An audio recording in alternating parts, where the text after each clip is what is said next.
जाते तव्हां ॾिसो आहे मुकल्लफ आख़िर पर अवहेना जो ख़र्चो अची उड़े त लाज़मी त चवंदासीं तहदीस आहे उहा तहदीस जेका उमिरि पाक रखियल आहे। मूसा अलैहिस्सलाम जी माउ खे चयोसीं खीर पीआरींदी रहो परवाह न कर। जॾहिं ज़ोर सम्झे त आयो आहे हुकूमत जो ॿार खणी वेंदा पेटी में छॾे करे लोड़ी छॾे समुंड में छॾिया बसि परवाह न कर। इन रातू इलाही असां हिनखे वरी मोटाए छॾिया सॼो असां हुनखे हुकुम कयोसीं तहदीस आहे न यार ऐं आख़िर ॿी तरह अलाह ताला फरमाए थो हवारियुनि ते असां तहदीस कईसीं चयोसीं मूं ते ईमान आणो मुंहिंजे रसूल ते अलाह ताला हुन हवारियुनि सां ॻाल्हायो मन अंसारी अलाह काल हवारियुन न अंसारुल्लाह फआमनत ताइफ़तुन व कफरत ताइफ़ा। उहे हवारी हज़रत ईसा अलैहिस्सलाम जा ताबेदार धोबी माण्हू हुआ धोबी घाट ते वीचारा लटड़ा धोंदा हुआ। ईसा अलैहिस्सलाम वेंदो उते तड़बड़ कंदो हुन सां ॻाल्हियूं ॿोलियूं कंदो मोमिन थी पिया वीचारा। रब ताला थो फरमाए हवारी जी असां हिननि ते वही त ईसा अलैहिस्सलाम जो थींदो इहो फ़र्क़ु आहे हीअ तहदीस सही उहो वही आहे उहो नबी ॾिया हो गैर नबी ॾिया ते फ़र्क़ु अना बी मूं ते बि ईमान आणियो मूं रसूल ई मुंहिंजे रसूल ते चयो त क़ुर सां ॻाल्हायो न इहा तहदीस आहे। हे मुकल्लफ आहे हिकिड़ी माई जो क़ुर में आयो ॿियो हिननि हवारियुनि जो क़ुर में आयो तहदीस जो मक़ाम पर इहे मुकल्लफ माण्हू आहे जवाबदार आहे वॾा कॾहिं गैर मुकल्लफ हूंदा आहिनि जीअं अलाह ताला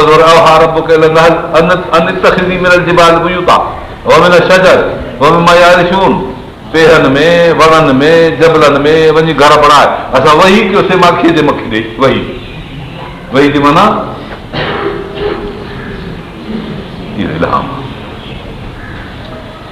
इहो इल्हामी वही आहे जो जेकॾहिं अक़ुल वारे ॾिया त उनखे तहदीस चइबो गैर अक़ल वारे ॾिया त पोइ इनखे बि वही चइबो पर इहो इल्हाम आहे।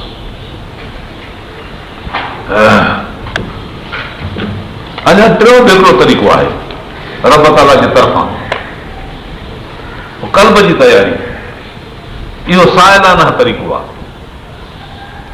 हुते सुवाल न हूंदो आहे जेको मखियूं ॿुधायोसीं सुवाल न हूंदो आहे माखी जी मखी खे अलाह ताला वही कयो आहे सुवाल कोन्हे। ऐं माईअ मूसा अलैहिस्सलाम जे मां अलाह ताला जो हुकुम थियो इहो बि हुनजो सुवाल कोन हो। हवारियुनि अलाह ताला खां सुवाल कोन कयो पर अलाह ताला खे फरमायो तामिनू बि वग़ैरह रसूली। हाणे हिते जेको अचे थो सुवाल जो मसइलो आहे इतक फरासत मोमिन फइन्नहु यंज़ुरु बिनूरिल्लाह मोमिन जे सम्झ ऐं फरासत खां तूं लिहाज़ कजांइ छो त अलाह जे नूर सां ॾिसंदो आहे हुन पंहिंजे तबियत खे एतिरो अजागर ऐं साफ़ कयो आहे ऐं अलाह ताला जे ॾाढो पंहिंजो कासे गदाई झलियो अथई जो अलाह ताला हुनजे हुन प्याले कल्ब जे कासे खे इहो आहे नूर फरासत पंहिंजी हैसियत खे मथे रखणु। बहरहाल इहे जेके बि इल्हाम जा तरीक़ा ॿुधाया विया या अलाह ताला जे कुर्ब ऐं हुज़ूर जा मक़ाम आहिनि इहो बि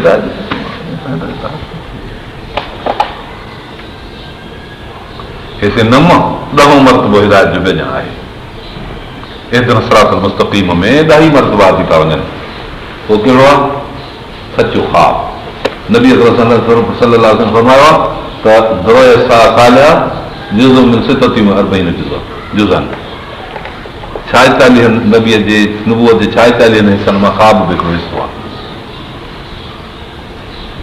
साल का जुज़ में सितती जुज़ में नबूअत नबी साईं जी 6 महीना अॻु में हालत ख़्वाबनि रहण जी नबूअत खां अॻु में जन 41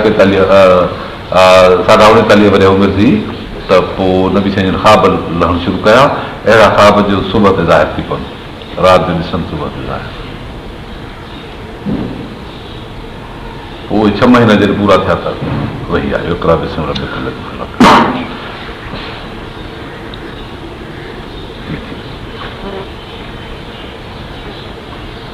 ऐं हुज़ूर अनवर सल्लल्लाहु अलैहि वसल्लम जन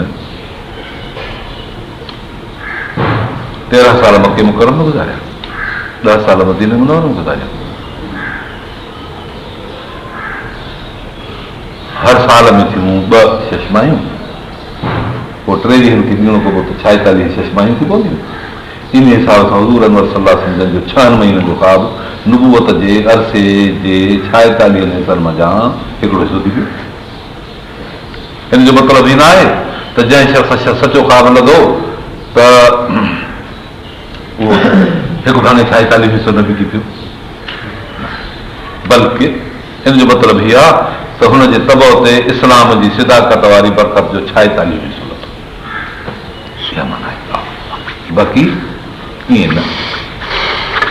सचो ख़्वाबु लहणु वरी बरकत आहे।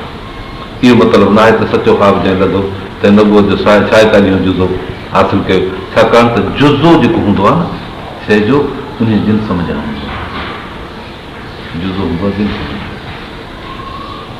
ऐं ख़्वाबु जेको आहे नबूअत जे जिन सम्झ न आहे।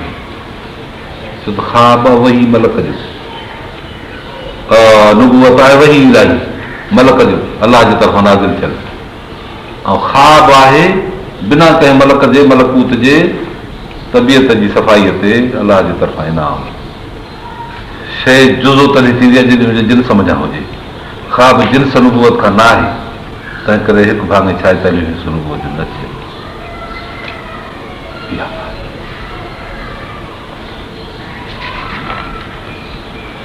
इहो एतिरा सराहतल मुस्तक़ीम माना इहा आहे। बसि काफ़ी 10 हिदायत जा तरीक़ा 10 इहे यादि कबा आहिनि सभु।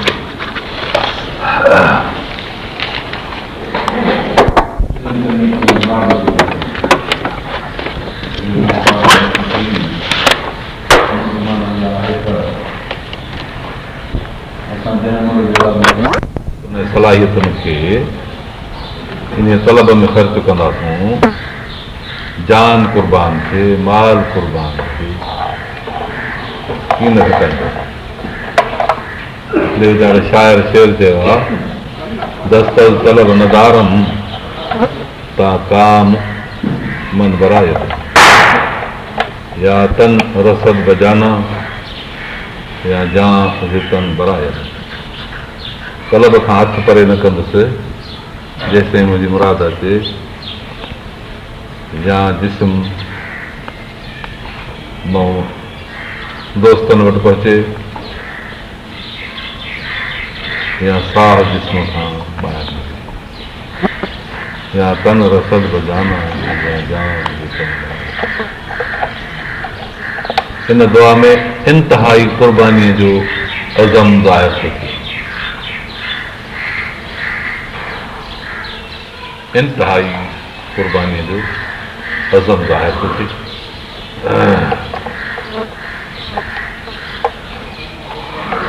पर कॾहिं कॾहिं मक़सदु हासिलु करण में इंसान खे रुकावटूं पेश थींदियूं आहिनि। तिन खे दफ़े करण लाइ पंहिंजे ताक़त में कॾहिं कॾहिं उहो दिफ़ा न अची सघंदो आहे, उहो दिफ़ा ताक़त खां ॿाहिरि हूंदो आहे। हिते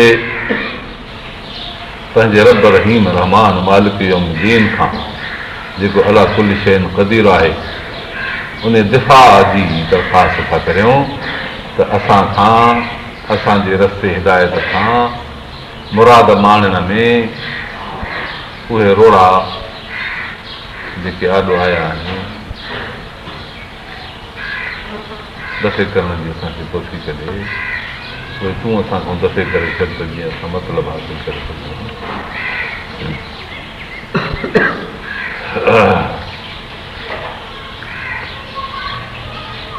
ऐं अहिड़े ई ॿाझारे महिरबानी ऐं पालींदड़ रब रहमान मालिक यौम दीन में ई इन क़िस्म जो आसिरो रखी सघिजे थो, जंहिंखां एॾो वॾो सुवालु कयल आहे।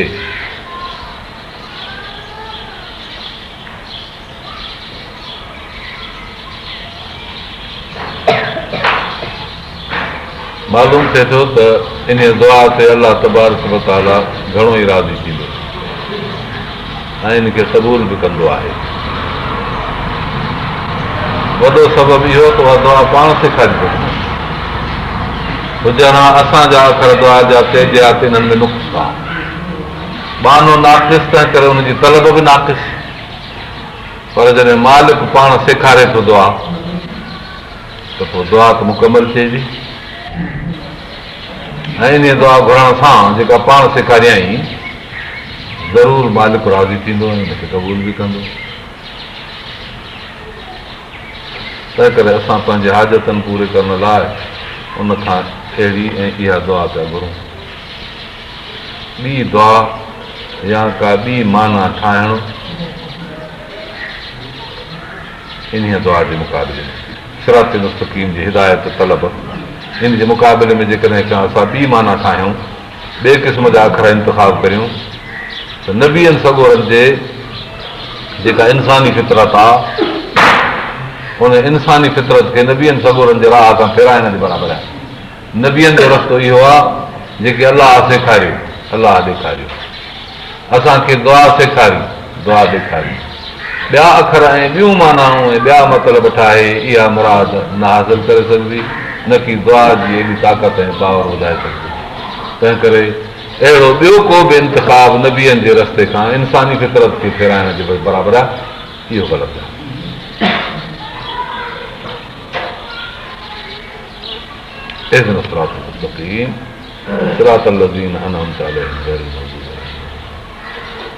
उहो फितरी तरीक़ो नबीअनि सगोरनि जे रस्ते वारो तरीक़ो असांखे खपे ॿिए कंहिं तरीक़े खां असां बेज़ार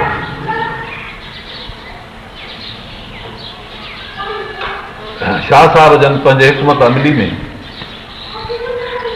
लिखनि था त दुआ खे इल्लत तामह चइजे या उनजो जुज़ो मौक़ूफ़ लाइ करार ॾिजे इहे हिकिड़ा इल्मी अखर आहिनि थोरो शरफ़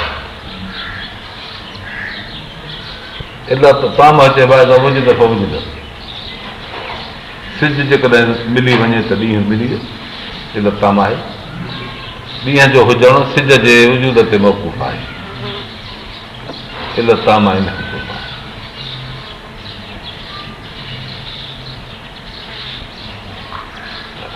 ऐं सिज जो हुजणु ऐं वक़्त जो मुनासिब मुवाफ़िक़ अचणु बि इन में दख़ल रखी थो हाणे जेकॾहिं को शख़्स ॾींहं जे हुजण खे सिज ऐं वक़्त ॿिन्ही जी मुवाफ़क़त ते मौक़ूफ़ करे चवे त जॾहिं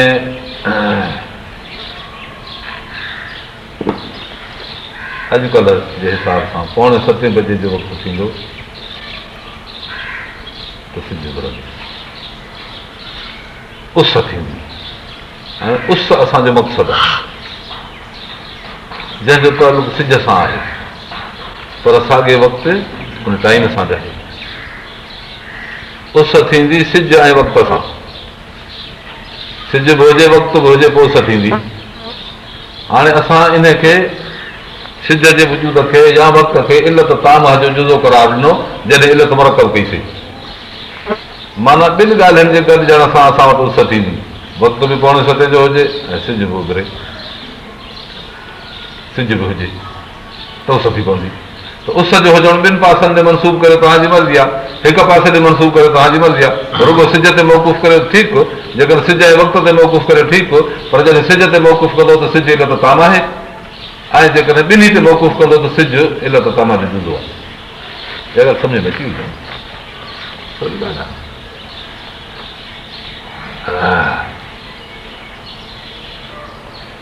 त हीअ जेका दुआ थी घुरिजे पई अमलनि लाइ इल्लत तामह आहे या जुज़ो इल्लत तामह जो मौक़ूफ़ करे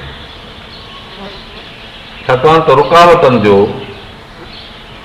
लहणु त रुकावटूं लही वञनि इहो ख़ुदि इल्लत तामह जे जुज़नि में हिकिड़ो जुज़ो आहे रुकावट लही वञे इहो बि इल्लत तामह जे जुज़नि में हिकिड़ो जुज़ो आहे वक़्तु न थियो आहे त सिज कीअं भरंदो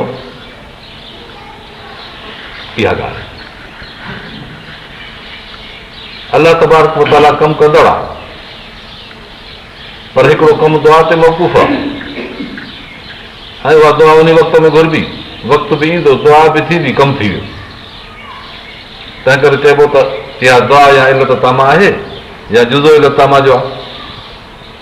रुकावटूं लही वञनि, जेसिताईं रुकावट हूंदी तेसिताईं कमु न थींदो। तंहिं करे सही अक़ीदो हीअ आहे त कंहिं बि अमल करण लाइ इंसान जी कुवत इरादीअ जूं 9 ॾहायूं भली मौजूदु थी वञनि, उते अमल सिर्फ़ु हिकिड़ी ॾहाई हुजे, कमु थी वञे। माना दुआ एॾो असरु थी रखे जो 9 हिसा हुजे दुआ, हिकिड़ो हिसो हुजे किरदार, त 9 हिसा जेके दुआ जा आहिनि से त रुकावट साफ़ कंदा। बाक़ी हिकिड़ो हिसो तलब जो हूंदो त मतलूब मिली वेंदो, त मैदान साफ़। तंहिं करे हज़रत मौलाना अब्दुल्ला सिंधी पंहिंजे किताब इलाम रहमान में जेको तफ़सीर अथसि क़ुर शरीफ़ जो, लिखियो अथसि त दुआ जी हैसियत कंहिं बि किरदार जे साबित करण में 9 हिसनि जो अंदाज़ रखे थी ऐं उन में अमल हिकिड़ो हिसो आहे। पोइ जॾहिं 10 जुज़ा गॾिबा त कमु थी वियो। पर 10 जुज़नि में दुआ खे एॾी अहमियत आहे, छो त दुआ जो तालुक रुकावट दफ़े करण सां आहे। रुकावट जो दफ़े करणु ख़ुदि इलत तामा जे अज्ज़ा में आहे। जॾहिं जो इलत तामा जा अज्ज़ा मुकमल थी वेंदा मुरकब इलत में, शइ पाण ठही पवंदी, हुन में वजूद अची वेंदो। बहानो जॾहिं दुआ थो घुरे त हिकिड़ो ॿियो फ़ाइदो बि थिए थो, उनजे क़ल्ब ते इत्मीनान थो नाज़िल थिए, क़रार थो, तमानीनत जी तजल्ली थी नाज़िल थिए ऐं कुवत इरादी पंहिंजे सभिनी जुज़नि समेत अमल करण लाइ जाॻी थी पए। हिकिड़ो माण्हू जॾहिं दुआ घुरी उथंदो आहे त उन वक़्त में जेके बि किरदार जा जुज़ा हूंदा आहिनि उन्हनि खे पूरे करण जे लाइ हे कमु बि करियो, हे सभु बि गॾु करियो, हिन खे बि सभु करियो, फलाणे खे बि आणियो। अॼु हिकिड़ी वॾी अहम शइ खे ज़ोर ॾेई ऐं परे करिणो आहे। दुआ घुरी जॾहिं इहो कमु कबो त अज्ज़ा सभु पाण ई मिली वेंदा, उन्हनि जे गॾु करण ते माण्हू जी हिमत ईंदी, अलाह ताला जे तरफ़ां सुकून नाज़िल थींदो, करार नाज़िल थींदो त इहो कमु थियण वठिया। बाक़ी इहे 2 ॻाल्हियूं करे वठो। सबबु इहो आहे, तंहिं करे हिकु अमल ते 10 नेकियूं थी लिखजनि। अचे थो त माना सालिहा जेको नेकी जो कमु करे थो तंहिंजे लाइ 10 मिसाल 10 मिसाल था मिलनि, 10 मिसाल मिलण जो सबबु छो राज़ आहे अमल ते 10 दर्जनि जो। दुआ जा 9 दर्जा ऐं अमल अहिड़े अजर जे नतीजे में 1 दर्जो थो रखे। इंसान जो मतिलबु उहो थियो, दुआ जे पुठियां अजुर, दुआ जे पुठियां अजुर, दुआ जे पुठियां अजुर। 9 अजुर इहे थिया, हिकिड़ो थियो अजुर अमल जो, 10 अजुर थी थिया।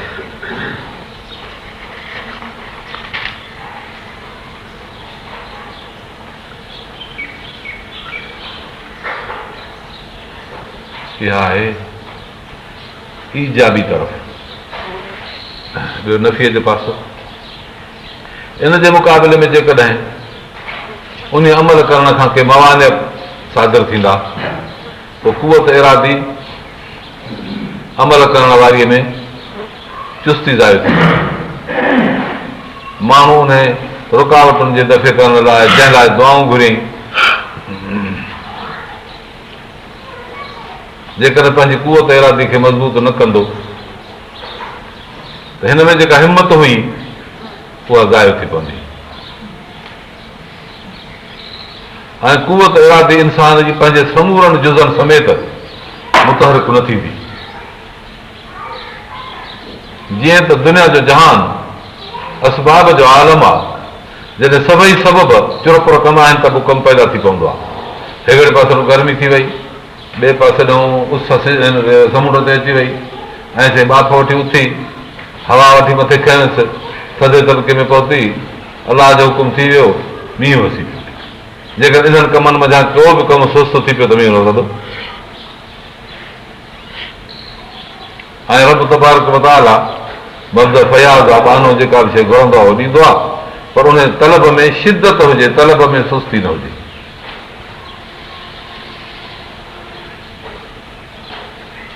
दुआ जो दर्जो इंतिहाई इज़तरार जो आहे। बानो जॾहिं मुज़तर थींदो आहे त पोइ दुआ क़बूल थी वेंदी आहे। बाक़ी इज़तरार उहो जेकॾहिं को माण्हू इख़्तियार करे, फमन इज़्तर गैर बाग़िन वला आद फला इस्म अलैह। रब ताला फरमायो त जेको मजबूर थी पवे, खाधो पीतो न मिलियो आहे, 2 ॾींहं गुज़री विया आहिनि, मरण खे क़रीब थियो आहे, मौत इख़्तियारी शइ न आहे, पर उन खां बचण जे लाइ वरी ख़बर बि न आहे त मौत ईंदो या न ईंदो, पर उन खां बचण जे लाइ रब ताला हुनखे नाजाइज़ शयूं बि जाइज़ करे ॾिनी। गंदो पाणी हिकिड़ो पियो आहे, डुक भरे सघे थो जान बचाए, त हराम शइ पई आहे, अहिड़ो जीत जानवर उहो पियो आहे, हुनखे माण्हू पचाए करे खाई सघे थो। इहो आहे इंसान जे इज़तरार जो दर्जो जंहिंमें हराम बि हलाल थी पवे।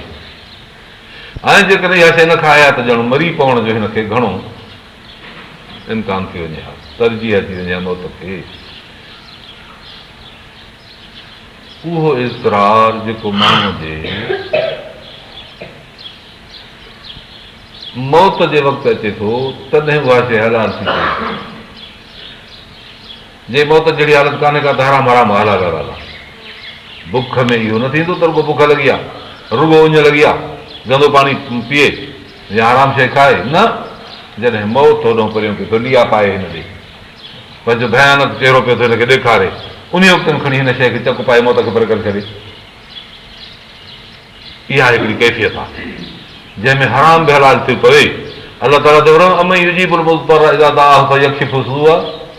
केरु आहे जेको मुज़तर खे जीव कंदो आहे जॾहिं उहो सॾु कंदो अथसि, ऐं पोइ हुनजे मुसीबत खे टारींदो आहे ऐं हुनजे मुराद खे पूरो कंदो आहे। केरु आहे उहो?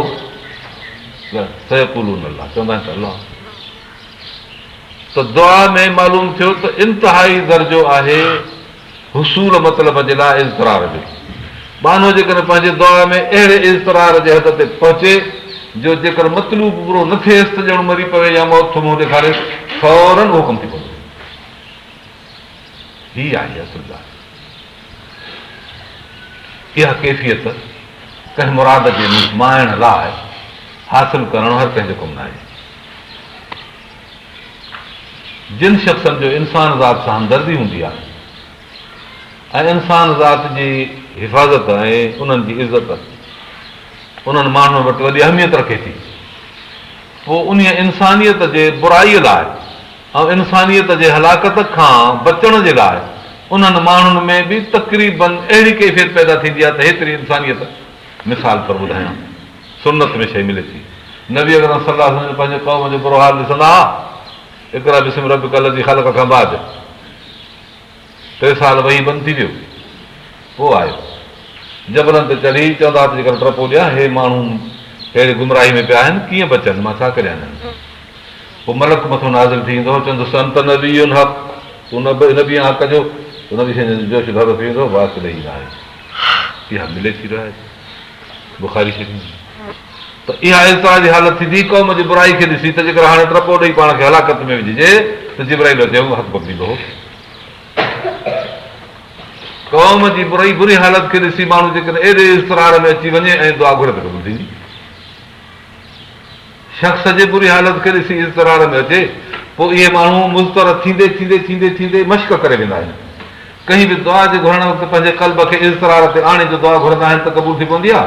जीअं त इहा हालत हर कंहिंखे मुयसरु न आहे, तंहिं करे पोइ चङनि माण्हुनि खे ॾिसबो आहे तूं दुआ घुर, तूं दुआ घुर, तूं न त अलाह ताला फरमाए त न, पर बाने में इज़तरार जी हालत कान हूंदी आहे, तंहिं करे मक़बूलियत जो मक़ाम किन किन माण्हुनि खे मिलंदो आहे। उहो त रुॻो हथनि खणण जी बेड़ आहे। न वक़्त सां वास्तो आहे, न महल सां वास्तो आहे, न कंहिं ॻाल्हि सां वास्तो आहे। हीअ जुदा शइ आहे त उहो वक़्तु बि खणी रखंदो। जीअं याक़ूब अलैहिस्सलाम पंहिंजे पुटनि खे चयो त मां तव्हांजे लाइ दुआ घुरंदुसि, पर न त हूअं आहे वक़्तु हिन जे लाइ हमेशह आहे ई आहे, छो त अलाह ताला बि मौजूदु आहे, इज़रार बि मौजूदु आहे। इहो हिकिड़ो मसइलो लिताफ़त ई दुआ जे मसइले जेको मां ॿुधायो।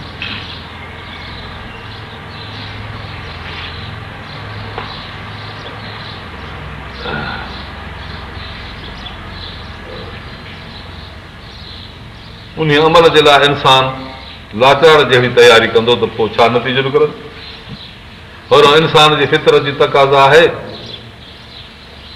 त उनजो सैर हुजे सिरात मुस्तक़ीम ते, ॾिंगे रस्ते खां हुजे परे। रब ताला पंहिंजी हिकमत में इंसान खे फितरी हक़ पूरा ॾियण थो घुरे, इंसान खे फितरी हक़ मिलनि। तंहिं करे अमर कयईं त हीउ कमु करियो, ऐं मनो कयईं त हीउ कमु न करियो। अमर ऐं नवाही थिया फर्ज़। इन तरीक़े पंहिंजे बाने लाइ सिधी राह हमवार कयईं, हे कमु करियो, हे न कयो, हिन रस्ते सां हलो। पोइ जॾहिं असां बाना कंहिं मख़लूकात जे ग़ुलामीअ खां आज़ादु थियण लाइ पंहिंजे रब ते भरोसो करे, अहिड़ो भरोसो जो औलाद जो पंहिंजे पीउ माउ ते बि न हुजे, अञा बि सख़्तु, उते इन भरोसे में लॻायूं पूरी ताक़त। अलाह ताला इंसान जी फितरी तक़ाज़ा जी पूरत कंदे बसि उनखे पंहिंजी मंज़िल ते रसाईंदो। कीअं थी पवंदो? तंहिं करे इन इहदन सिरातुल मुस्तक़ीम जी दुआ सां ॿिए खे हरगिज़ न सॼो वेंदो। इहदन सिरातुल मुस्तक़ीम कंहिं बि माण्हू खे इहा दुआ मतिलब ते रसाइण लाइ घुरियल आहे, ऐं मतिलब ते रसाईंदड़ हिकु अलाह जेको रब्बुल आलमीन आहे, जेको रहमान आहे, जेको रहीम आहे, जेको मज़लूमनि जी मालिक यौमुद्दीन ते संभाल रखंदो। इन रब खे ई वरी तलब कजे त अलाह तूं असांखे पंहिंजे सिधे रस्ते ते पहुचाए। बाक़ी रस्ते ॾेखारण जी हिदायत ऐं दुआ इहा हर कंहिंखां घुरी सघंदी आहे, साईं मूंखे रस्तो ॾेखार। दीन जी तालीम इहा क़िराअत तरीक़ा, रस्तो ॾेखारणु, नेकी ऐं हिदायत जी ॻाल्हि पुछण जो रस्तो ॾेखारणु, इहा दुआ त हर कंहिंसां ख़बर सघे। इन जे लाइ त अलाह ताला अंबिया किराम खे ऐं संदसि ताबेदारनि खे क़यामत ताईं रहबर बणायो आहे।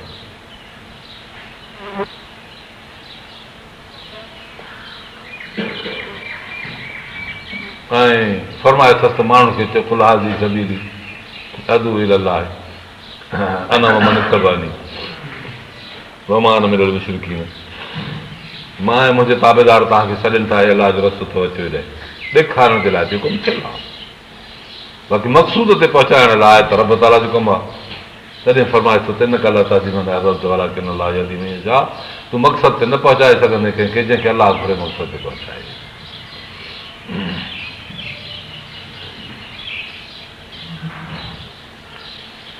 इहो सिरात मुस्तक़ीम, पर इहो सिरात मुस्तक़ीम जिन्स आहे। जिन्स में 9 थींदा आहिनि, 9 जे हेठो फ़र्द हूंदा आहिनि। ज़ैद अमर बकर ख़ालिद फ़र्द आहे। इहे इंसान जा 9 आहिनि। इंसान गनम बकर फील हैवान वग़ैरह वेठो, इहे गनम बकर फील हैवान जा ई 9 आहिनि। हैवान जिन्स आहे त सिरात ते मुस्तक़ीम जिन्स आहे। जिन्स जे हेठो 9 हूंदा आहिनि, 9 जे हेठो फ़र्द हूंदा आहिनि। अलाह ताला खां असां जिन्स सिरात मुस्तक़ीम जी घुरूं था, पर उन जिन्स जे हेठो 9 हूंदा आहिनि।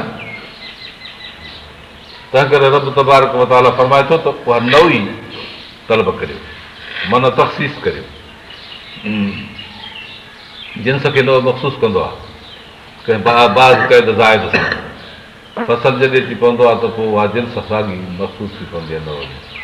सिरात लज़ीन अनअमत अलैहिम, इहो 2 मंज़िल क़ैद जी आहे। जीअं हैवान जे पुठियां नातिक, तीअं सिरात मुस्तक़ीम जे पुठियां लज़ीन अनअमत अलैहिम जो क़ैद आहे।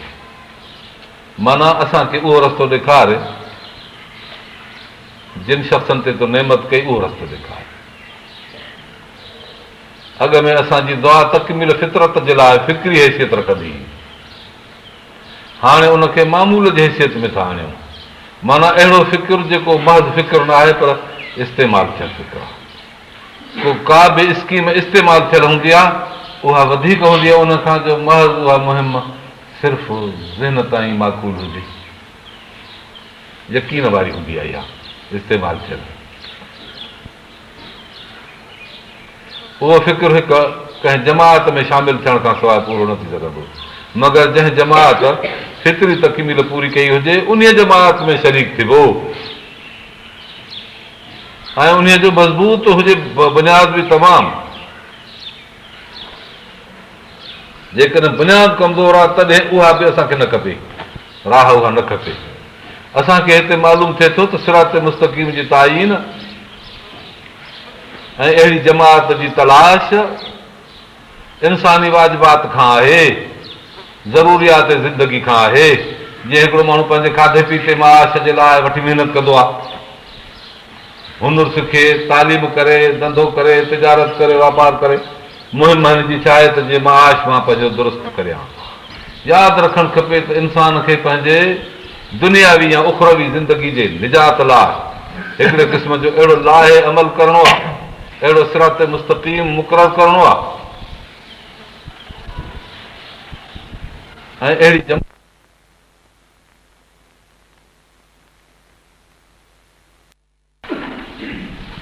मिसाल हिन जो अहिड़ो आहे। जीअं हिकिड़ो उञायल हुजे पाणी जी तलाश में आहे, बुखायल हुजे खाधे जे तलब में आहे, मरीज़ हुजे दवा जे ॻोल्हा में आहे, पोइ इहे टे हिकिड़ा मद थी पिया इंसान जी तलब जा ऐं इनखे हर उन जाइ तां तलाश करणो पवंदो जिते इहा शइ लभे। पाणीअ जे तलाश वारो खाधे वारी जाइ ते वञे, मरीज़ वरी जिते पाणी हुजे उते तलाश करे दवा जी। पंहिंजा जेकॾहिं मुरादूं ऐं मक़सद जाइ तलब जी बदिलाए मुराद खे न पहुचंदो, इहो ग़लति कार आहे। जितां उहा शइ मुयसरु थिए उन तरफ़ वञिबो, उन में ग़लती कंदो त मरी पवंदो। आहे खाधे जे पुठियां, खाधो हिनखे न मिलियो आहे पर वञे थो कंहिं दवा जे लाइ, कंहिं जड़ी बूटी जे तरफ़ मरी वेंदो। पोइ मलामत सिर थियसि त तो पंहिंजो जेको इंतिखाब हो तलाश जो ग़लति थी। अहिड़ी तरह तालीम जो कमु, दुनिया जा ॿिया कम पंहिंजनि पंहिंजनि मर्कज़नि मां मिलनि था। जहिड़ो कमु हूंदो उहो उतां उन मर्कज़ खां मिलंदो। हिते सिरात मुस्तक़ीम जो मर्कज़ आहे अल्लज़ीन अनअमत अलैहिम वारा शख़्स। हे अल्लाह 1.25 लख नबियनि जो जिन ते तो नेमत कई आहे, इहे आहिनि सिरात मुस्तक़ीम जा मर्कज़। असांखे इन नव में आणिजांइ। सिरात मुस्तक़ीम जी तलब जिन्स हुई पर ही नव हुजे जंहिंजा अफ़राद शख़्स कहिड़ा आहिनि। नव जिहाद हूंदो आहे फर्दनि ते, जिन जा अफ़राद हूंदा आहिनि नुबूवत वारा शख़्स, सिद्दीक़ियत वारा शख़्स, शहादत वारा शख़्स, सालियत वारा शख़्स। इहे माण्हू इहे आहिनि सिरात मुस्तक़ीम जा साहिब, अल्लज़ीन अनअमत अलैहिम वारा। असांखे इहा जिन्स रस्ते जी ॾिजाए, इहो रस्तो पकड़िजे।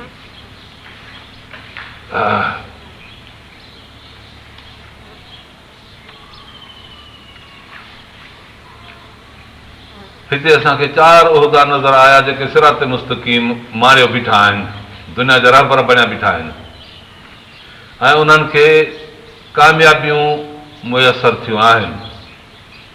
4 उहिदा आहिनि। हिकिड़ो उहिदो इल्म जो, ॿियो उनजे अकस जो, टियों उहिदो अमल जो, चोथों उनजे अकस जो। 4 उहिदा आहिनि। ईअं बिज़ात 2 उहिदा आहिनि ऐं बितब ॿिया 2 उहिदा आहिनि। उहिदे जे लिहाज़ खां ॻणिबो त 4 न त बिज़ात 2, हिकिड़ी इल्मी कुवत ॿी अमली ताक़त। इल्मी कुवत जो सर चश्मो आहे वजूद नबीअ जो। अलाह ताला उनखे पंहिंजे वहीअ सां आलिम थो बणाए, सिधो थो करे। जीअं सिज जो चश्मो रब तबारक व तआला जे फैज़ तजली इरादीअ सां हमेशह चिमकंदो रहे, पोइ किरोड़ा टन इन मुंहिंजो रोज़ गर्मियुनि जा रोशनाइनि जा रेज़ जा पिया था निकिरनि। मर्कज़ त आहे न इहो बिज़ात। बाक़ी ॿियो जिते जिते हिन जूं इहे सभु शयूं पहुचनि थियूं फैज़ान थिए थो उहे बि महसूस चइबा पर बित बि महसूस चइबा जंहिंजो तालुक़ सिधो सो सिज सां आहे नबी जी जेका इल्मी ताक़त आहे उहा फ़ाइली क़ुवत आहे वही इलाही जो पैगाम हे उनजो मंज़िलगाह आहे मथो अचे थो कल्ब हिन जो जाइ नुज़ूल जी आहे फइन्नहु नज़ल वला कल्ब इलाही पैगाम जो मंज़िलगाह आहे पोइ जॾहिं हिन जो कल्ब मंज़िलगाह बणियो वही अचो त इहो नबी सगोरो थियो इहो उहिदो कसबी न आहे कसबी उहिदो न आहे वहबी उहिदो आहे जंहिंखे रब नबी बणाए महिनत सां रियाज़त सां इबादत सां उहिदो न मिलंदो आहे इहो उहिदो इंतिखाबी आहे अलाह जंहिंखे चूंडे उहो अज़ली उहिदो आहे जेतोणीक अंबिया किराम अलाह ताला जे ॿुधायल इल्म ते अमल कंदड़ बि हूंदा आहिनि इंतिहाई अमली फर्म बरदार हूंदा आहिनि नबी खां वधीक ॿियो कहिड़ो आमिर हूंदो पर जीअं त अमल इल्म जी फराव आहे तंहिं करे निस्बत नबीअ जी इल्म ॾे कबी अमल ॾे न कबी फराव ॾे निस्बत न कबी असुल ॾे कबी आहे अमल बि हुन में बि ज़ात पर जीअं त अमल इल्म जी शाख आहे तंहिं करे निस्बत बुनियाद ॾे कबी इल्म ॾे नबीअ जो उहिदो इल्मी लेखबो अमली न एतिरो मसइलो आहे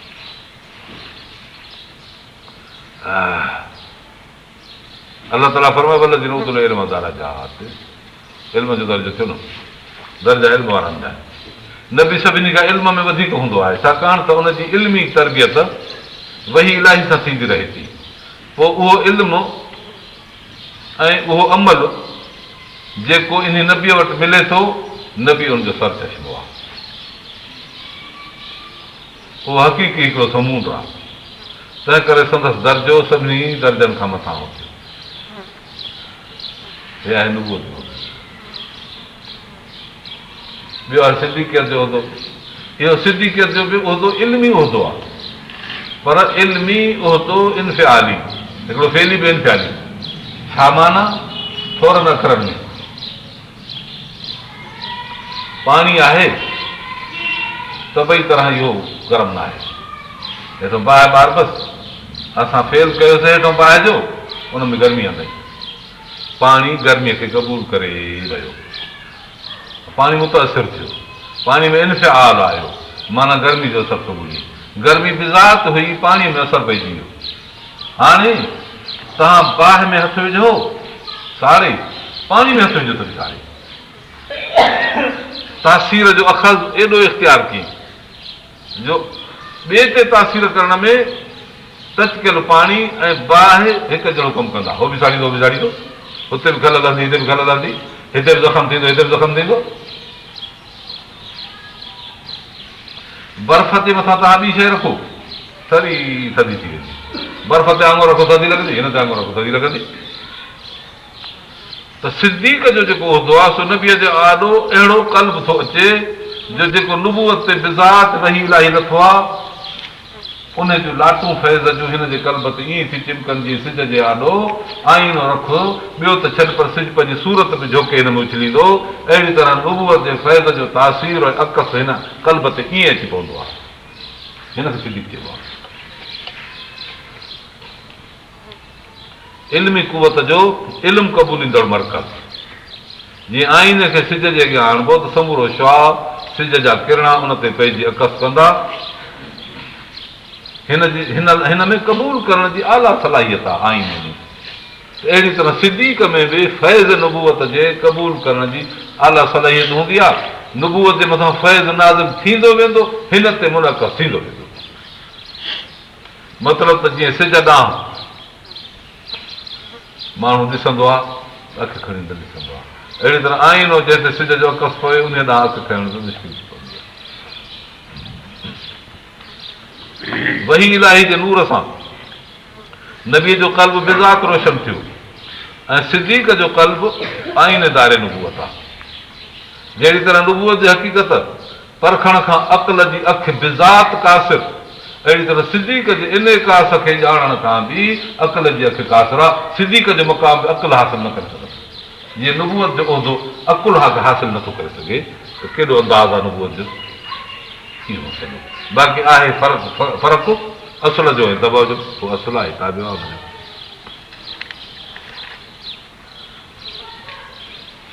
इहे आहिनि ॿ कुवतूं इल्मी, हिकिड़ी फ़ाइली ॿी इनफ़ियाली, जंहिंमें ॿ उहिदा था, हिकिड़ो नबी ॿियो सिद्दीक़। नबीअ में ॿी हुई अमली कुवत जेका संदसि इल्म जो फर हुई, उहा बि एॾी वॾी ताक़त आहे। हुनजी इल्मी कुवत जो फैज़ जंहिं शख़्स ते पवे थो, उहो नबीअ जे ॿुधायल हुकुमनि ते जान ऐं माल फिदा करण लाइ निकिरी थो पवे। जेकॾहिं अलाह जे राह में क़ुर्बान थी वञे ऐं कमु कंदे हलंदे हलंदे मरी पवे, इन कम में त इहो शहीद आहे।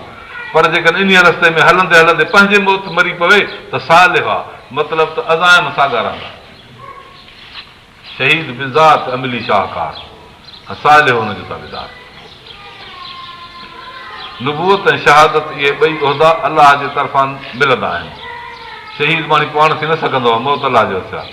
कसब करे इबादतुनि ऐं रियाज़तुनि सां नबी या शहीद थी नथो सघे, बाक़ी कल्ब जे सफ़ाईअ सां ऐं रियाज़त सां सिदाकत सां सिद्दीक़ बणिजी सघे थो ऐं पंहिंजे अज़ाइम खे मज़बूत कंदे कंदे दीन जे मथां जे मरी पियो त शहीद आहे, जे न त सालिह थो थी सघे थो। मतिलबु त नबीअ जो क़ल्ब मंज़िलगाह वहीअ जो, सिद्दीक़ आहे बर्तन वहीअ जो, वियाल वहे जंहिंमें सांढिजे वहीअ खे।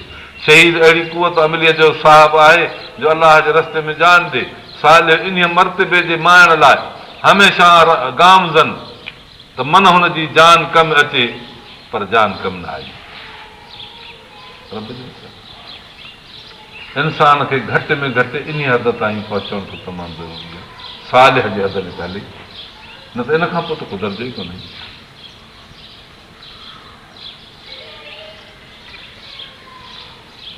कुन आलिमन औ मुतअल्लिमन औ सामिअन औ मुहिब्बा वला तकुन खामिसा। सालिह मुहिब्बा, आलिम इल्मी कुवत जो मर्कज़ आहे, तालिब इल्म सिद्दीक़ जो दर्जो थो रखे, और सामिअन ॿुधंदड़ शख़्स जेको आहे सो उहो अमली कुवत जो साहिबु आहे। मुहिब उहो इनफ़ियाली साहिबु आहे अमल जो, बाक़ी इन खां पोइ पंहिंजो दर्जो आहे। इन हद ते पहुचणु तमामु ज़रूरी आहे। फरमाए रसूलुल्लाह सल्लल्लाहु अलैहि वसल्लम, जंहिंखे पंहिंजे जमार में हिकु दफ़ो बि शहादत जी नियत न आई, यहूदी थी मरंदो या नसारा थी मरंदो, पर जेकॾहिं उन मथे दर्जे ते पहुची वियो, शहीद थी वियो त बहितर, ऐं न त नियत में जेकॾहिं मरंदो त पोइ अलाह तबारक व तआला नियत जो दर्जो ॾींदो।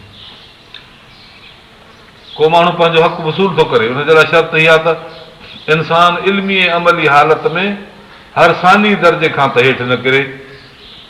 इल्म में फैज़ नुबूवत में सिद्दीक़ जे दर्जे खां हेठि न पवे, अमल में सालिह जे दर्जे खां हेठि न पवे। जेकॾहिं कंहिंखे पंहिंजी मंज़िल ऐं मुराद माइणी आहे, इन्हनि ॿिनि उहिदनि खां सवाइ इंसानियत मुकमल न थी। इहो हिकिड़ो वॾो मुक़ाम आहे। इल्म जो अवल दर्जो नबी आहे, तंहिं इल्म जे लाइ सिदाकत रखणु इहा शर्त आहे, ऐं अमल जो दर्जो शहीद जो आहे। उन रस्ते ते हलणु, शहीद जे रस्ते में हलणु, इहो फर्ज़ु आहे, सालिह थियणु फर्ज़ु आहे। जेके माण्हू हक़ खे ॼाणी सुञाणी सिरात मुस्तक़ीम में नथा हलनि, उहे पंहिंजे अमल लाइ सही फ़ैसिलो नथा कनि, उहे पंहिंजे इल्म जे ॿिए दर्जे खां हेठि किरिया। क़ुर मजीद उन्हनि खे मग़ज़ूब थो चवे। जेके अमली कुवत जे लिहाज़ खां पोइ ते रहिया, उन्हनि खे दाल थो कोठे त ॿ ताक़तूं इहे पैदा थी थियनि जेके रिएक्शन ताक़तूं आहिनि, इन्हनि ॿिन्ही खां पोइ ते। जेको इल्म जे मक़ाम खां सफ़ा किरी पवे, उहो आहे मग़ज़ूब, गज़ब पियल आहे उन्हनि ते। यहूदी चवंदा कालू कुलू न कुल बल्ला न कुफर, हुननि पंहिंजे इल्म खे मोड़े हेठि केरे पिटी करे। नबी हुननि खे कशान कशान पंहिंजे मर्तबे इल्मीअ ॾे मुतवजो करण जी कोशिशि कई, मगर हिननि चयो त कालू कुलू न कुल।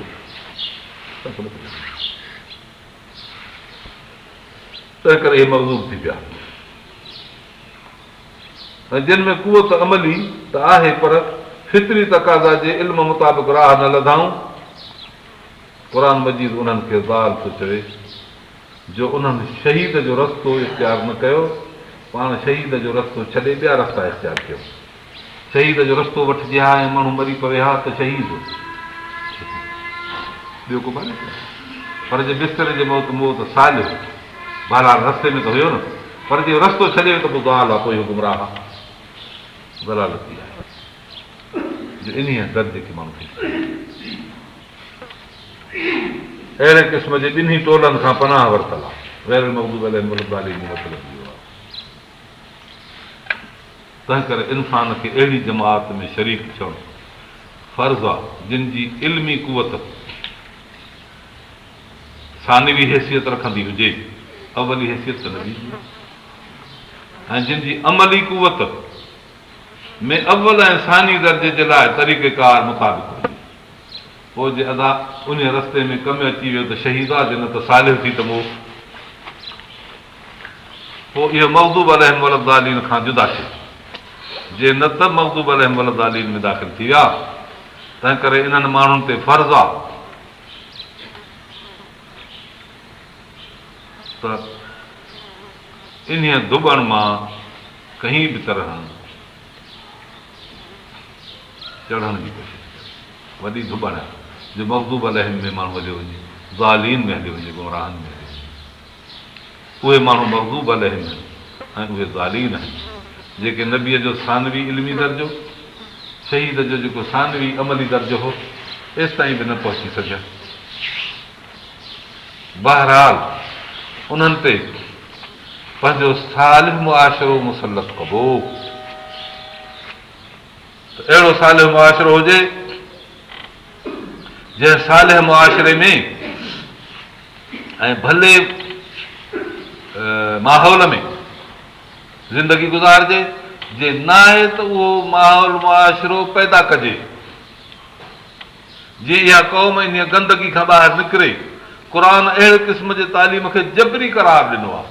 छो त मग़दूब अलैहिम वलद्दालीन जंहिंजे लाइ अलाह ताला फरमाए थो ज़ाल ऐं गज़ब पियल क़ौम में जो माण्हू दाख़िल थिए, जीअं हिकिड़ो माण्हू कंहिं कुतर जे मशीन में कटिजी वञे जेकॾहिं न छिके झलिजेसि त, या हिकु बाहि जे अंदरि सड़ी वञे जेकॾहिं हुनखे न झलिजे हेॾे ओड़े त इहो केॾो न ज़ुल्म आहे इंसानियत ते, कहिड़ो न इहो कठोर दिलि इंसान चइबो जो इंसानियत सड़ंदी मरंदी ॻरंदी जहन्नम जे दरवाज़नि ते पहुची रही आहे, मगर हे पंहिंजे उन मज़े में पते घुमंदो ऐं कॾहिं बि क़ौम जे लाइ ख़्यालु न अचे।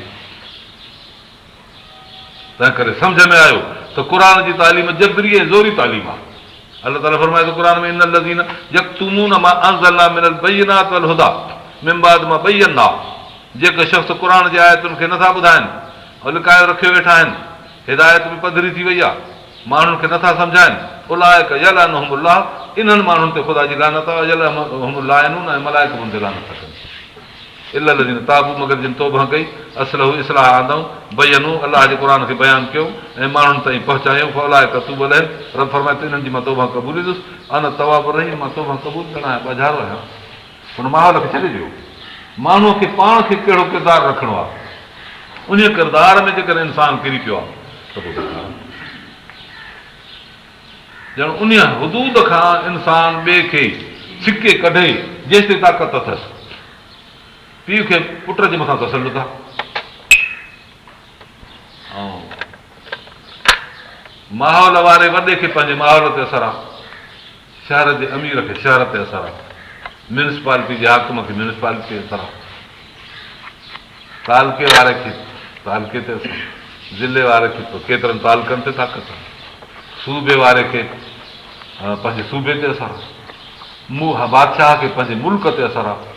जेकॾहिं हिन पंहिंजी क़ौम खे इन दुबण खां न चाढ़ियो जो इल्मी कुवत में अंबिया जे तरफ़, अमली कुवत में शहीद जे तरफ़ उन्हनि खे सिफ़ में न पहुचाई, हेॾे पोइ ते छॾे बेपरवाह थी बणिजी वेही रहियो, अलाह त फरमाए त इन्हनि ते ख़ुदा जी लानत आहे।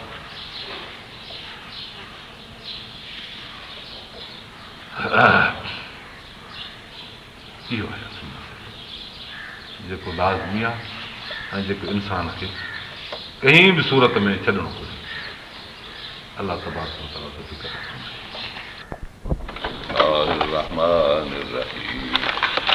अल्हम्दुलिल्लाहि रब्बिल आलमीन अर्रहमानिर रहीम मालिक यौमिद्दीन। إياك نعبد وإياك نستعين اهدنا الصراط المستقيم صراط الذين أنعمت عليهم غير المغضوب عليهم ولا الضالين.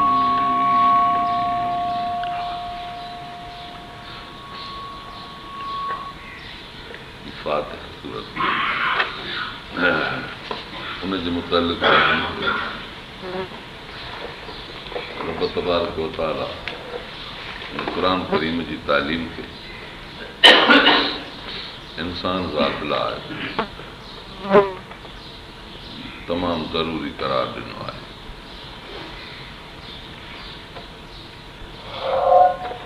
ऐं इंसानियत जे लाइ अलाह जो रस्तो सुञाणण लाज़िम ऐं फ़र्ज़ आहे।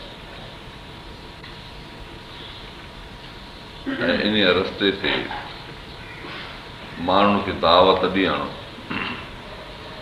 इहा बि तमामु ज़रूरी आहे।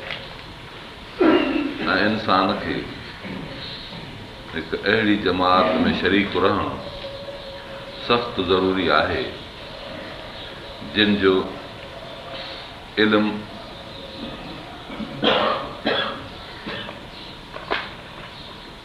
हुज़ूर अनवर सल्लल्लाहु अलैहि वसल्लम जे ॿिए नंबर इल्म में यानी सिद्दीक़ जे इल्म में शामिल हुजे, नबीअ जे इल्म जी हुनजे क़ल्ब ते तस्दीक़ हुजे। अहिड़े इल्म में शामिल रहणु ऐं इहो इल्मु मालूम करणु इंसान जे लाइ फ़र्ज़ु आहे।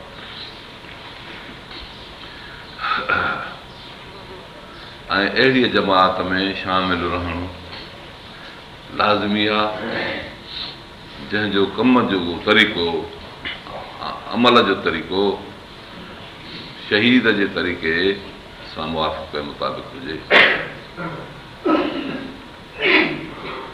ऐं उन जूं नियतूं इहे हुजनि अलाह तबारक व तआला जे दीन में मां एॾो ई कमु कंदुसि जेकर मुंहिंजी जान कमु अची वई तॾहिं बि इहा मुंहिंजी मुराद। का बि इंसानी इज्तिमाइयत इंसानी मुआशिरो इन्हनि हदुनि खां जेकॾहिं किरियल हूंदो इल्म जे लिहाज़ सां तस्दीक़ जे दर्जे ते नाहे, अमल जे लिहाज़ सां सालिह जे दर्जे में नाहे,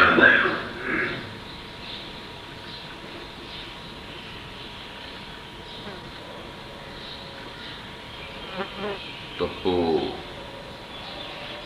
उहो थियो वञे टियों नंबर शख़्स जो जंहिंमें उन टे दर्जे में ॿ जमातूं अचनि थियूं।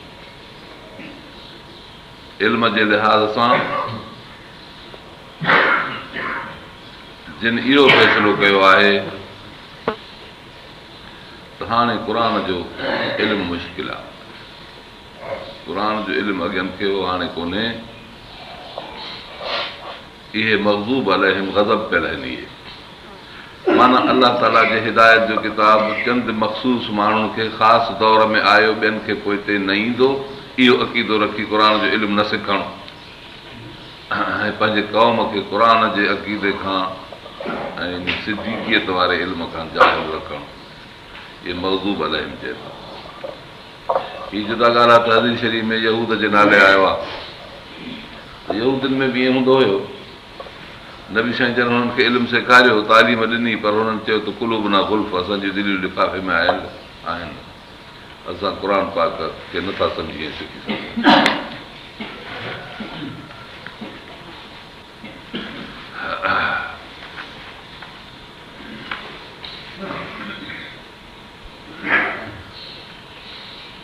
ऐं अमल जे लिहाज़ खां उहो अमल जेको अंबिया कराम ॾिनो ऐं उन मां शहीदनि जहिड़ा अज़म वारा शख़्स हलिया, सालिहीन बि इहो ई इरादो कयो त नक्शे क़दम इन जे ते हलंदासीं, पर मौत जो मसइलो पंहिंजो वक़्तु न आहे। किन जो दीन जी ख़िदमत कंदे शहादत नसीब थी वई, जंग में शहादत नसीब थी वई, के पंहिंजे मौत मरी विया। जंग फी सबीलिल्लाह आहे या पंहिंजे मफ़ाद लाइ मौत जे असबाब मां हिकिड़ो सबबु त आहे,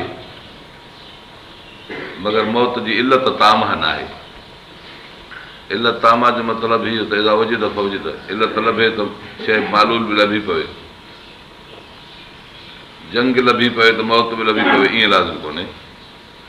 केतिरा माण्हू जंगियूं करे सालिम मोटी ईंदा आहिनि, सबबु ज़रूरु आहे। असबाब पंहिंजे मुसबात खे मुस्तलज़म कोन हूंदा आहिनि। सबबु माण्हू क़ाइमु करे तंहिंखां बाद बि कमु न थिए।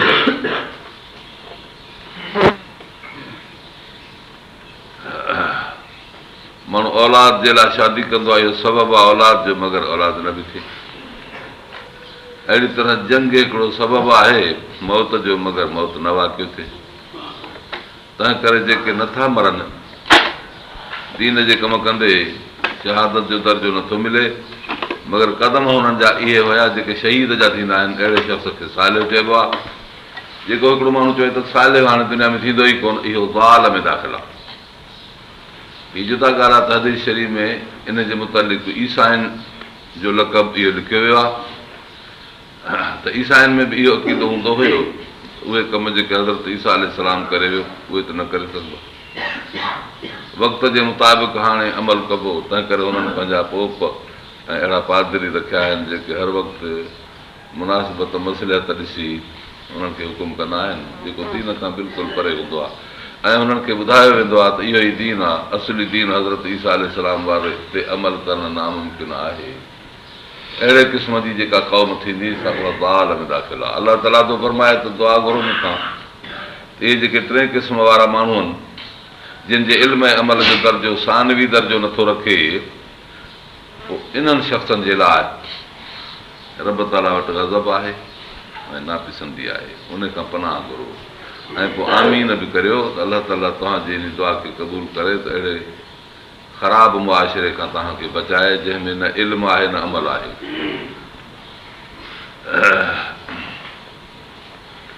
अहिड़े माण्हुनि खां मुआशिरे खे बचाइण जे लाइ ऐं इन मुसीबत खां माण्हुनि खे कढण जे लाइ, जहल जी मुसीबत, बदकिरदारी जी मुसीबत खां कढण जे लाइ पंहिंजो हिकिड़ो अहिड़ो नेक मुआशिरो क़ाइमु करणो आहे जंहिंमें क़ुर जी तालीम जबरी ऐं ज़ोरी हुजे ऐं लाज़मी करार ॾिजे। ऐं क़ुर जी तालीम खे अलाह ताला ज़ोरी तालीम कयो आहे। फरमाए थो त जिन शख़्सनि इन लज़ीन यक्तुमून मा अंज़लना मिनल बय्यिनाति वल हुदा, जिन इहो क़ुर शरीफ़ ऐं हिदायत लिकाए छॾी, हालांकि असां इहा बयानु कई आहे माण्हुनि जे लाइ क़ुर में। अहिड़ा माण्हू जेके इन तालीम खे नशर नथा कनि ऐं पाण ते पखेड़ियणु नथा ॾियनि, पखेड़ींदड़नि खे मौक़ियो नथा ॾियनि त इहा तालीम उन्हनि खे या उन्हनि जे औलाद खे मिले। अलाह ताला थो फरमाए उलाइक यलअनहुमुल्लाह, अलाह ताला उन्हनि ते लानत थो करे। यलअनहुमुल्लाइनून, ऐं ॿिया लानत कंदड़ मलाइक माण्हू उन्हनि ते लानत था कनि। इल्लल्लज़ीन ताबू, मगर जिन तौबा कई असलहू ऐं इस्लाह आंदऊं, बयनूं ऐं इन तालीम खे बयानु कयूं, फउलाइक अतूब अलैहिम, असां उन्हनि ते तौबा क़बूलींदासीं। अना तवाबुर रहीम, असां तौबा क़बूलींदड़ आहियूं। अलाह तो फरमाए इहो हुयो मज़मून।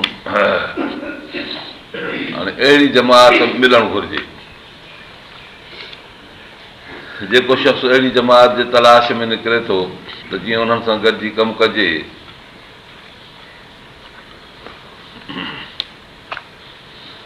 इहो शख़्स महिनत में शुरू थियो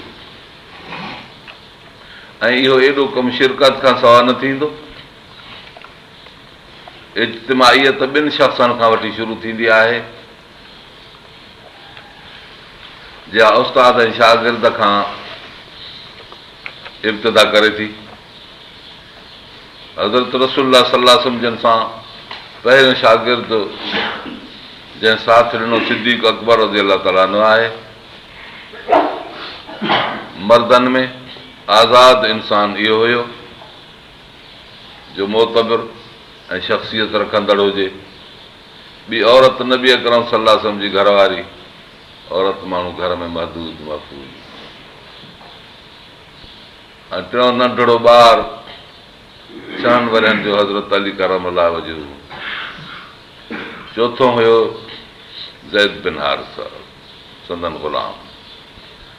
अज़मत वारी शख़्सियत इन तालीम जे दौर में नबी अकरम सल्लल्लाहु अलैहि वसल्लम सां साथ ॾियण वारो सिद्दीक़ अकबर इहो तालीमी इदारो शुरू थियो, जबरी तालीम जो तालीमी इदारो। मगर जबर खां सवाइ हिननि इख़्तियारनि नबीअ सां साथ ॾिनो, जंहिंमें चारई जिन्सूं अची वियूं, आज़ाद मर्द, ज़नानी तालीम, दीन जी, नंढड़नि ॿारनि खां शुरूआत, बहानो जेको ॿियनि जे हथ हूंदो आहे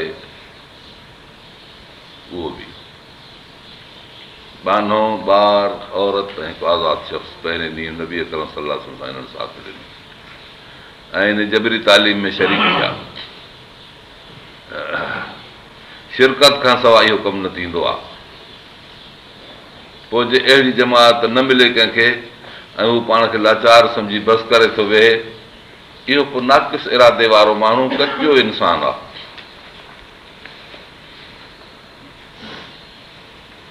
पर हिकिड़ो शख़्स जेकॾहिं चवे त माण्हू मूंखे नथा मिलनि त मां कोशिशि करे माण्हू गॾु करे ऐं कमु कंदुसि, इहो साहिबु अज़म जो आहे, पके इरादे वारो माण्हू आहे। इन जो मिसाल अहिड़ो आहे जीअं मैदान हुजे हिकिड़ो सुञो लको तक, जिते पाणी बि कोन्हे, आबादी बि न आहे, उते ॻोठ ॿधण जो थो करे इरादो। इहो कमु मुश्किल आहे, पर बुलंद हिमत वारो शख़्स उन लाइ इहो आसान आहे, हिते ॻोठ ॿधे। हज़रत इब्राहिम अलैहिस्सलाम इन बुलंद शख़्सियत जो मालिक नज़र अचे थो। मके मुकरम जे गैर ज़ीज़रा वादीअ में, गैर आबाद वादीअ में अचे, पंहिंजी औरत ऐं पंहिंजो ॿार छॾियईं, इन मुल्क खे आबाद करण जो एॾो इरादो कयईं। एॾो हिकिड़ो वॾो इब्राहिमी इरादो आहे इहो, जो पंहिंजी औरत नंढिड़ो ॿारु छॾे वियो त जीअं हिते आबादी थिए। अॼु उहो मको मुकरम उन्हनि जे आबादगारी खां एतिरो आबाद थी चुको। मालूम थियो त इहो मुमकिन आहे। हिमत वारो इंसानु इन ॻाल्हि में आजिज़ न थींदो त हाणे हीउ कमु मां कीअं कंदुसि।